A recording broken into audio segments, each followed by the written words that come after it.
आप सभी को नमस्कार। YouTube channel UP success point में आप सभी का स्वागत है। जैसा कि कल रात 8 बजे यूपी ट्रिपल एससी द्वारा एएनएम डॉक्यूमेंट्स वेरिफिकेशन के संबंध में एक नोटिफिकेशन जारी किया गया है, जिसके साथ डॉक्यूमेंट्स वेरिफिकेशन लेटर और 4 अन्य प्रपत्र भी संलग्न है, जिसे अपने मूल रिकॉर्ड और अभिलेख से मिलान करते हुए सही सही कंप्लीट भरकर जिस दिन और पाली में आपका वेरिफिकेशन होना है, अपने मूल अभिलेख के साथ उसे भी लेके जाना है। इस नोटिफिकेशन में रोल नंबर के हिसाब से डेट और पाली भी निर्धारित कर दिया गया है, ताकि कोई भ्रम की स्थिति न रह जाए। साथ ही इस नोटिफिकेशन में इस बात का भी ध्यान रखा गया है कि किन्हीं कारणों से या अपरिहार्य परिस्थितियों में यदि कोई कैंडिडेट तय डेट और पाली में वेरिफिकेशन के लिए उपस्थित नहीं हो पाता है, तो उसके लिए भी 18 जून की दूसरी पाली को रिजर्व रखा गया है, बशर्ते कि वह उपस्थित न होने का जेन्युइन कारण बता पाए और आयोग से अनुमति लेने के पश्चात उसका भी आरक्षित पाली में पेपर वेरिफिकेशन होगा। इसके साथ ही साथ दिए गए 4 अन्य प्रोफार्मा में कौन कौन सी सूचनाएं आयोग द्वारा मांगी गई हैं, चलिए उसको भी देख लेते हैं। तो ये है आपका अभिलेख सत्यापन प्रपत्र। तो इसमें ये सूचनाएं प्रिंटेड है, इसमें अलग से कुछ नहीं करना है। सत्यापन केंद्र भी दिया हुआ है Bappa Shri Narayan vocational PG college, Charbagh, Lucknow. और प्रस्तर 2 में आयोग की वेबसाइट से विस्तृत आवेदन पत्र, दूसरा प्रमाणीकरण प्रपत्र यानी अटेस्टेशन फॉर्म, इसको भी निकाल लेना है। इसके अलावा देशना यानी इंडेक्स प्रपत्र भी आप लोगों को निकाल लेना है और विभिन्न परीक्षाओं में प्राप्तांकों के विवरण का प्रपत्र को डाउनलोड करके पूर्ण रूप से भरे हुए तथा अपने सभी प्रमाण पत्रों और अंक तालिकाओं की स्वप्रमाणित प्रतिलिपियों यथा जन्म तिथि प्रमाण पत्र, शैक्षिक अर्हता, अधिमानी अर्हता से संबंधित अंक तालिका, प्रमाण पत्र, डिग्री तथा आरक्षण के संबंध में सक्षम अधिकारी द्वारा प्रदत्त प्रमाण पत्र आदि एवं समस्त मूल प्रमाण पत्रों के साथ अभिलेख सत्यापन प्रक्रिया में सम्मिलित होना सुनिश्चित करें। मूल प्रमाण पत्रों का आवेदन पत्र से मिलान के बाद अपेक्षित अभिलेखों की छाया प्रतियां आयोग कार्यालय में जमा करनी होंगी। यदि ऑनलाइन आवेदन पत्र में आप द्वारा दी गई शैक्षिक अर्हता या अनुभव आदि से संबंधित सूचना आपके मूल अभिलेखों से भिन्न या गलत पाई गई, तो आपको अभिलेख सत्यापन से वंचित कर दिया जाएगा। अभ्यर्थियों को यह स्पष्ट किया जाता है कि उनके शैक्षिक अंक पत्र और प्रमाण पत्र उपयुक्त विज्ञापन की अंतिम तिथि से पहले का होना आवश्यक है। अभिलेख सत्यापन के लिए अपने पासपोर्ट साइज की नवीनतम 2 फोटोग्राफ अपने विभागाध्यक्ष अथवा जहां आपने शिक्षा पाई हो उस संस्था के प्राचार्य अथवा किसी गजटेड अधिकारी द्वारा अभिप्रमाणित कराकर अथवा स्वप्रमाणित, यानी इतने विकल्प आपको दिए गए हैं। जहां आप पढ़े हैं वहां के विभागाध्यक्ष से या किसी गजटेड अधिकारी से या स्वप्रमाणित करा के लाएँ तथा 2 शादी फोटो भी लाएं। तो इस तरह जो है औपबंधिक रूप से आपका अभिलेख सत्यापन स्वीकृत किया गया है माननीय आयोग द्वारा। तो इसके बाद जो है 4 प्रोफार्मा और हैं जिसमें आपसे संबंधित सूचनाएं मांगी गई हैं। ये प्रोफार्मा नंबर 1 है, प्रोफार्मा नंबर 1। तो इस पे पद या सेवा का नाम जिसके लिए आपने आवेदन की, आप आवेदन दे रहे हैं, इससे संबंधित सूचनाएं मांगी गई हैं। अभ्यर्थी का नाम हिंदी में, इंग्लिश में, पूरा पत्र व्यवहार का पता, ग्राम, नगर, जिला, राज्य का नाम जहां अभ्यर्थी अस्थायी रूप से निवास करता है, जन्म तिथि, अभ्यर्थी के पिता या पति का, अभ्यर्थी के पिता या पति का नाम, जन्म स्थान उनका और उनका पता। इसके अलावा क्या अभ्यर्थी के पिता या पति जन्म तथा अधिवास भारतीय नागरिक हैं, यदि हैं तो पूरा जो है विवरण उसका देना है। क्या अभ्यर्थी विज्ञापन में उल्लिखित किसी प्रकार का आरक्षण चाहते हैं, तो अगर आरक्षण चाहते हैं तो उससे संबंधित डॉक्यूमेंट्स आपको सूचनाएं यहाँ सही सही भरनी होंगी। यहाँ आपकी जो है मैरिज के स्टेटस को पूछा जा रहा है विवाहित हैं तो हाँ, नहीं है तो नहीं।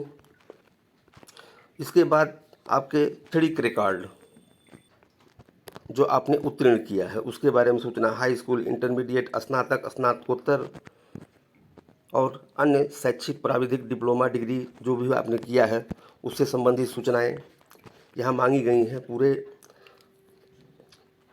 विषय, श्रेणी, वर्ग, वर्ष, प्राप्तांक, पूर्णांक, ये सारी सूचनाएं आपको फिल करके वेरिफिकेशन के दिन लेके जाना है। अभ्यर्थी अपनी विगत और वर्तमान नियुक्तियों का पूर्ण विवरण दें। तो किसी दूसरे विभाग में अगर कर रहे हैं तो वहाँ से संबंधित सूचनाएं होंगी। अगर संविदा पे एनएम है तो अपनी नियुक्ति, वेतन, सेवा योजक का नाम, कब से कर रहे हैं, ये सारी सूचनाएं फिल करके आपको ले जानी है। अभ्यर्थी विज्ञापित अनिवार्य तथा अधिमानी अर्हताओं, अनिवार्य इसकी योग्यता है कि आपने एनएम का कोर्स किया हुआ है। एनएम से संबंधित जो कोर्स है वो और स्टेट मेडिकल फैकल्टी में जो रजिस्ट्रेशन है उससे संबंधित सूचनाएं आपको यहाँ दर्ज करनी होंगी। और अधिमानी में प्रादेशिक सेना में कम से कम 2 वर्ष की सेवा या एनसीसी का बी सर्टिफिकेट है तो उसका उल्लेख करना रहेगा। इसके अलावा न्यायालय में कोई अगर वाद चल रहा हो, फौजदारी का या दीवानी का जो भी हो, उससे संबंधित या अभ्यर्थी किसी राज्य लोक सेवा आयोग या किसी अन्य चयन आयोग द्वारा डिबार किया गया है तो उससे संबंधित सूचना, यानी कदाचार से संबंधित। इसके अलावा जब आपने फॉर्म मेंस का भरा था उस समय परीक्षा शुल्क से संबंधित भी सूचनाएं चाहिए गई हैं, जैसे बैंक का ट्रांजैक्शन आईडी क्या था, चालान संख्या, रुपया किस बैंक में था, जनपद किस जनपद से बना था, ये सारी सूचनाएं इसमें देनी हैं। अब आते हैं प्रपत्र संख्या 2 पे। ये है आपका प्रपत्र संख्या 2। इसमें अटेस्टेशन फॉर्म इसको कहते हैं।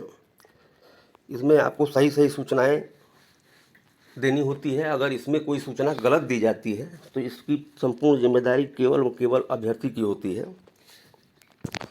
तो इसमें जैसे अभ्यर्थी का पूरा नाम हाई स्कूल के प्रमाण पत्र के अनुसार, पिता का पूरा नाम, माता का पूरा नाम उपनाम के साथ, और राष्ट्रीयता क्या है, पिता की क्या है, पति की क्या है, इससे संबंधित सूचनाएं, जन्म स्थान, शादी हुई है तो पति का, फिर अस्थाई निवास का पूरा पता, गांव, थाना, तहसील सहित, जिला सहित। इसमें एक सूचना ये भी चाहिए गई है कि अगर पाकिस्तान के निवासी हों तो उस देश में पता तथा भारत में जो माइग्रेट हुए हैं तो उसकी तारीख यहाँ दी जाए। और ये है आपका पत्र व्यवहार का पूरा पता है, वर्तमान में आप कहाँ रहते हैं जहाँ पत्राचार किया जाए, आयु तथा जन्म की तारीख। उसके बाद फिर जो है आपके स्कूल, कॉलेज, शैक्षणिक अभिलेख, प्रवेश का दिनांक, छोड़ने का दिनांक, परीक्षा जो आपने उत्तीर्ण किया है उससे संबंधित सूचनाएं भरनी है।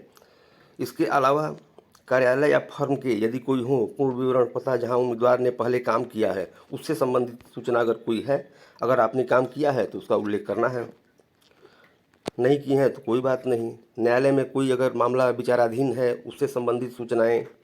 तो उसके बाद जो है अभ्यर्थी डिक्लेरेशन देता है अपना कि मैं इस बात की घोषणा करती हूँ कि इस आवेदन में जो वर्णन है वो मेरे संज्ञान और विश्वास के अनुसार सत्य है, और यदि इसमें असत्य विवरण पाया जाए तो मैं अपात्र ठहरा दिया जाऊँ, यदि चयनित हो गया तो सेवा से हटा दी जाऊँ। इससे संबंधित अभ्यर्थी हस्ताक्षर, पूरा नाम, पूरा पता, दिनांक सहित भर करके वहाँ जमा करेंगे। अब आते हैं तीसरे प्रपत्र संख्या 3 पे। ये है इंडेक्स कार्ड। ये आपका रिकॉर्ड है। इस रिकॉर्ड को में फाइल बना करके इसको बिल्कुल संरक्षित रख लिया जाता है। तो इसमें भी वही आपका नाम, पिता पति का नाम, जन्म स्थान, अस्थायी पता, पत्र व्यवहार का पता, परीक्षाएं जो आपने उत्तीर्ण की हों उससे संबंधित सूचनाएं, विगत और वर्तमान नियुक्तियों का विवरण, कहीं दूसरे विभाग में अगर आप काम कर रहे हैं तो उससे संबंधित सूचनाएं, यदि संविदा की एनएम है तो अपने विभाग से संबंधित सूचनाएं इसमें भरेंगी। इसके बाद प्रपत्र संख्या ये 4 है।